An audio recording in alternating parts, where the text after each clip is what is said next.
பரந்த இஸ்ரேல் திட்டம். இது நிஜமாவே ஒரு திட்டமா இல்ல வெறும் கட்டுக்கதையா? இதுக்கு பின்னாடி என்ன இருக்கு? இஸ்ரேலுக்கும் லெபனானுக்கும் இடையிலே 10 நாட்கள் யுத்த நிறுத்தம் இன்று முதல் ஆரம்பமாவதாக அமெரிக்க ஜனாதிபதி டொனால்ட் ட்ரம்ப் அறிவித்திருக்கின்றார்.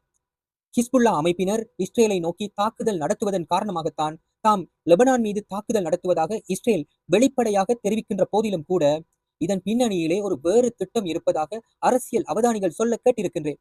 இதன் பெயர் கிரேட்டர் இஸ்ரேல் ப்ரொஜெக்ட் என்பதாகும். இஸ்ரேலை விரிவுபடுத்துகின்ற ஒரு திட்டம். அந்த திட்டம் என்றால் என்ன? இது பற்றி தேடி ஒரு காணொளியை உருவாக்கி இருக்கின்றேன், பாருங்கள். யோசிச்சு பாருங்க. 2024ல ஒரு ஹைஸ்கூல் டீச்சர் சரியா 2 வருஷத்துக்கு அப்புறம் ஒரு பெரிய போர் வரும்னு கணிக்கிறாரு. அதுவும் அமெரிக்காக்கோ ஈரான்கோ நடுவுல. ஆச்சரியமான விஷயம் என்னன்னா, அவர் சொன்னது அப்படியே நடந்துச்சு. இப்போ நம்ம எல்லாருக்குமே ஒரே கேள்விதான் தோணும். ஒரு சாதாரண ஸ்கூல் டீச்சரால எப்படி இவ்ளோ பெரிய உலக நிகழ்வு கணிக்க முடிஞ்சது? இந்த கேள்விக்கான பதில தேடிதான் நாம இந்த முழு விஷயத்தையும் அலச போறோம். அந்த டீச்சர் வெளிச்சத்துக்கு கொண்டு வந்தது ரொம்ப வருஷமா பேசப்பட்டு வர்ற ஆனா ரொம்பவே சர்ச்சைக்குரிய ஒரு திட்டத்தை. அதுதான் பரந்த இஸ்ரேல் திட்டம். Where is Israel in a few years from now? So, if you look at the main beneficiary of this war, it is Israel. Because Israel has an ambition called the Greater Israel Project, which is what they believe that their God, Yahweh, promised to their ancestor, Abraham. And so they believe that Yahweh promised Abraham all the land from the Nile in Egypt to Euphrates in Iraq. If you look at the entire map, it also extends to Anatolia, which is southern Turkey, and even into Saudi Arabia. இது நிஜமாவே ஒரு திட்டமா இல்ல வெறும் கட்டுக்கதையா?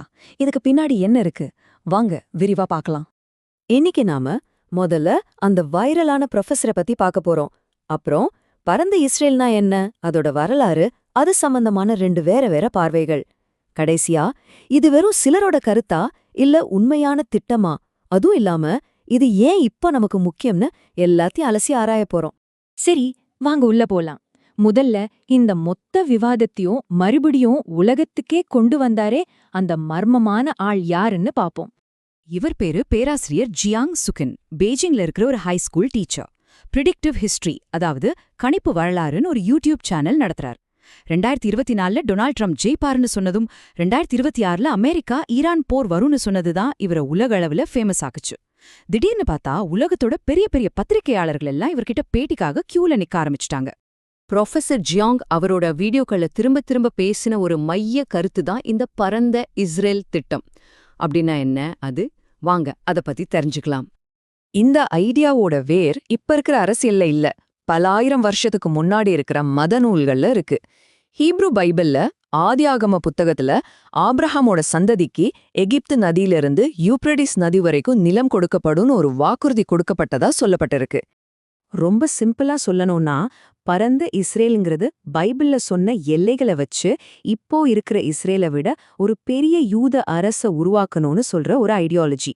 பல ஆயிரம் வருஷத்துக்கு முன்னாடி இருந்த இந்த மத நம்பிக்கை எப்படி இப்போ ஒரு அரசியல் உண்மையா மாறிச்சு, அதான் இப்போ பார்க்க போறோம். பாருங்க, பைபிள் காலத்துல இது வெறும் ஒரு வாக்குறுதியா இருந்துச்சு. அப்புறம் 1948 போர். அதுக்கப்புறம் இஸ்ரேல் பாலஸ்தீனத்தோட 77% பகுதியை கண்ட்ரோல் பண்ணிச்சு. 1967ல நடந்த 6 நாள் போர்ல மேற்கு கரை, காசா, கோலான் குன்றுகள், சினாய்னு எல்லாத்தையும் கைப்பற்றுச்சு. கடைசியா 1982ல ஒரு அமைதி ஒப்பந்தப்படி சினாயை மட்டும் எஜிப்டுக்கு திருப்பி கொடுத்துட்டாங்க. இப்போ ஒரு முக்கியமான விஷயத்துக்கு வரும். பரந்த இஸ்ரேல்னு சொன்னா அதுக்கு ஒரே ஒரு அர்த்தம் கிடையாது. இதுல 2 முற்றிலும் வேற வேறையான பார்வைகள் இருக்கு. முதல் பார்வை, அதாவது பிரதான அரசியல் பார்வை, இது என்ன சொல்லுதுன்னா, 1967க்கு முன்னாடி இருந்த இஸ்ரேலோட கைப்பற்றப்பட்ட மேற்கு கரை, காசா, கோலான் குன்றுகள், கிழக்கு ஜெருசலேம் எல்லாம் சேரணும்னு சொல்லுது. பல இஸ்ரேலிய வலதுசாரி தலைவர்கள் இதை ஆதரிச்சிருக்காங்க. ஆனா 2வது பார்வை இருக்கு பாருங்க, அது ரொம்பவே தீவிரமானது.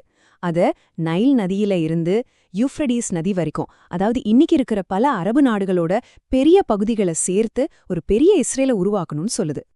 ஓகே, இந்த 2வது தீவிரமான பார்வை இருக்கே, இது சும்மா ஒரு சிலரோட கற்பனையா இல்ல இதுக்கு நிஜமாவே ஏதாவது அரசியல் சப்போர்ட் இருக்கா? இந்த கேள்விதான் இப்போ இருக்கிற சர்ச்சையோட மையப்புள்ளி. இந்த தீவிரமான பார்வைய நாம சும்மா ஒரு கான்ஸ்பிரசி தியரின்னு ஒதுக்கிட முடியுமா? ஆதாரங்கள் என்ன சொல்லுது? இந்த ஸ்டேட்மெண்ட்டை கொஞ்சம் கேளுங்க.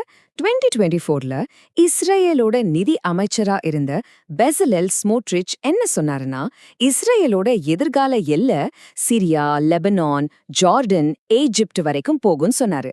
இது யாரோ ஒருத்தரோட கருத்தில்ல, ஒரு நாட்டோட நிதி அமைச்சர் சொன்ன வார்த்தைகள். அது மட்டும் இல்ல, அடுத்த வருஷமே, அதாவது 2025ல பிரதமர் பெஞ்சமின் நெதன்யாகுவே பரந்த இஸ்ரேல் அன்னோது ஒரு வரலாற்று பணின்னு சொன்னாரு. இது ஜோர்டான், எஜிப்ட், சிரியா மாதிரி நாடுகளோட சில பகுதிகளையும் உள்ளடக்கியதுன்னு அவர் சொன்னாரு. ஒரு பிரதமரே இப்படி சொல்லும்போது இது எப்படி வெறும் சதி தியரின்னு சொல்ல முடியும்? இதுதான் இங்க முக்கியமான கேள்வி. இந்த வார்த்தைகள், வாக்குவாதங்கள் எல்லாம் ஒரு பக்கம் இருக்கட்டும், ஆனா களத்துல என்ன நடக்குது? இன்னைக்கு 7 லட்சம் இஸ்ரேலிய குடியேறிகள் மேற்கு கரையில வாழ்ந்துட்டு இருக்காங்க. ஆமாங்க, 700,000 பேர். இது வெறும் பேச்சில்ல, செயல். இப்போ மறுபடியும் நம்ம ப்ரொஃபசர் ஜியாங் கிட்ட வருவோம். அவரோட வாதம் என்னன்னா, அமெரிக்க ஈரான் போற இஸ்ரேல் தன்னோட ஆதிக்கத்தை நிலைநாட்ட ஒரு கருவியா பயன்படுத்துது. நைல் நதியிலிருந்து யூப்ரட்டிஸ் நதி வரைக்கும் பாக்ஸ் ஜூடாயக்கா, அதாவது இஸ்ரேலிய அமைதின்னு ஒரு புது உலக ஒழுங்கு உருவாக்க பாக்குறதா சொல்றாரு. ஆனா இவரோட பேச்சுகள்ல இலுமினாட்டி மாதிரியான ரகசிய அமைப்புகளை பத்தி வர்றதால நிறைய பேர் இதெல்லாம் நம்பகத்தன்மை இல்லாத கான்ஸ்பிரசி தியாரின்னு சொல்றாங்க. சரி, ஜியாங் சொல்றது உண்மையா இருக்கலாம், பொய்யா இருக்கலாம். ஆனா இந்த விவாதம் ஏன் இப்போ இவ்ளோ முக்கியம்? இதுக்கு காரணம் இதுதான்.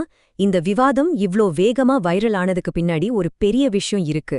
மக்கள் இப்போ உலகத்துல நடக்கிற குழப்பமான விஷயங்களை புரிஞ்சுக்க ஒரு புது வழியே தேடுறாங்க. மத்திய கிழக்குல நடக்கிற மாற்றங்கள், அமெரிக்காவோட பவர் குறைஞ்சிட்டு வருது, இது எல்லாத்தையும் சேர்த்து பார்க்க ஒரு விளக்கம் தேவைப்படுது. அந்த இடத்த தான் ஜியாங்கோட தியரி நிரப்புது. அப்போ கடைசியா ஒரு கேள்வி. இந்த ப்ரொஃபசர் ஜாங் ஒரு தீர்க்கதரிசியா, இல்ல ஒரு திறமையான பிரச்சாரகரா, இல்ல இந்த குழப்பமான காலத்தோட ஒரு அடையாளமா? இதுக்கு ஒரு நேரடியான பதில் இல்ல. ஆனா இந்த விவாதம் எழுப்புற கேள்விகள் மத்திய கிழக்கோட எதிர்காலத்தை பத்தியும் உலக அரசியல் மாற்றங்களை பத்தியும் நம்ம யோசிக்க வைக்குது. இத பத்தி நீங்க என்ன நினைக்கிறீங்க?